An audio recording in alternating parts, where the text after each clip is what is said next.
अहम खबर आपको देंगे। साइफर केस में साबिक सेक्रेटरी खारजा सुहेल महमूद के रिकॉर्ड कराए गए बयान की तहरीरी कॉपी सामने आ गई। सुहेल महमूद ने 22 जनवरी को ऑफिशियल सीक्रेट एक्ट अदालत में अपना बयान कलमबंद करवाया था। सुहेल महमूद ने कहा कि मार्च 2022 में मेरी तैनाती बतौर सेक्रेटरी खारजा थी। 8 मार्च 2022 को वाशिंगटन में पाकिस्तानी सफीर से टेलीफोनिक राबता हुआ। सफीर ने अमरीकी सेक्रेटरी ऑफ स्टेट बराए साउथ सेंट्रल एशिया से मुलाकात का बताया। इस मुलाकात में सफीर के साथ डिप्टी हेड ऑफ मिशन और डिफेंस अताशी भी मौजूद थे। सफीर ने मामले की हसासियत से मुतालिक बताया। सफीर ने कहा कि उन्होंने इस बातचीत के हवाले से वजारत खारजा को साइफर टेलीग्राम भिजवाया है। आपको बताएं कि साइफर केस में साबिक सेक्रेटरी खारजा सुहेल महमूद के रिकॉर्ड कराए गए बयान की तहरीरी कॉपी सामने आ गई है। इसी पर बात करेंगे। हाशिर एहसन हमारे साथ मौजूद हैं। हाशिर, बताएगा इस तहरीरी कॉपी के हवाले से।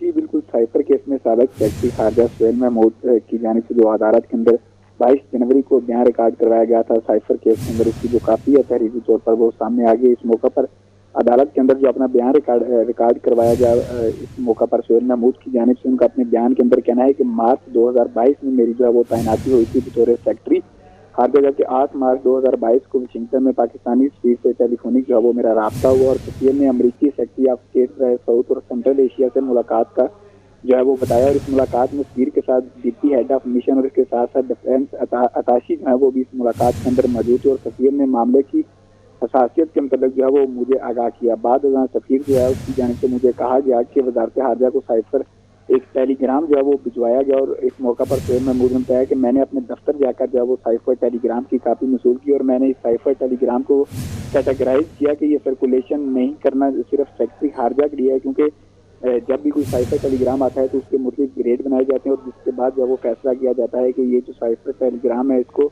कहाँ पर भेजा जाए। इस मौका पर इनकी जानिब से अदालत में ये भी कहा गया कि मैंने हदायत के साथ जो टेलीग्राम की कापी है उसको तकसीम करने की मंजूरी दी और साइफर की कापी SPM को सरब मोहर जो है वो लिफाफे में भिजवाने की हदायत की गई। 27 मार्च 2022 को जलसा में साबिक वज़ीर-ए-आज़म बानी PTI ने एक जो खत है वो लहराया और 28 मार्च को मुझे एडिशनल सेक्रेटरी अमेरिका की जानिब से इंटरनल नोट जो है वो मशहूर हुआ। नोट में कहा गया था कि अमरीकी हुकाम ने वज़ीर-ए-आज़म साबिक वज़ीर-ए-आज़म जो कि बानी PTI उनकी जानिब से पब्लिक स्टेटमेंट जो है उस पर तशवीश का इजहार जो है वो इनकी जानिब से किया गया। और इस मौके पर मैंने इस नोट को उस वक्त के वज़ीर खारजा जो है उसको भेजते हुए उनको मशवरा दिया कि अमेरिका से मुंसलिक रहना ही जो है वो हमारी समझदारी है। इस मशवरे का मकसद अहम मुल्क के साथ पाकिस्तान के ताल्लुकात का तहफ़्फ़ुज़ और सेक्टर कम्युनिकेशन के अवामी सतह पर बहस से गुरेज करना था। 29 मार्च 2022 को उनका कहना है कि मुझे मुलाकात के लिए बनीगाला बुलाया गया, जो कि पहले से तयशुदा मीटिंग नहीं थी और मुख्तसर नोटिस पर जो है ये मीटिंग उस वक्त के वज़ीर-ए-आज़म और बानी PTI के घर पर जो है वो बुलाई गई। और इस मीटिंग के अंदर जो है वो बानी PTI के अलावा वज़ीर खारजा शाह महमूद कुरैशी और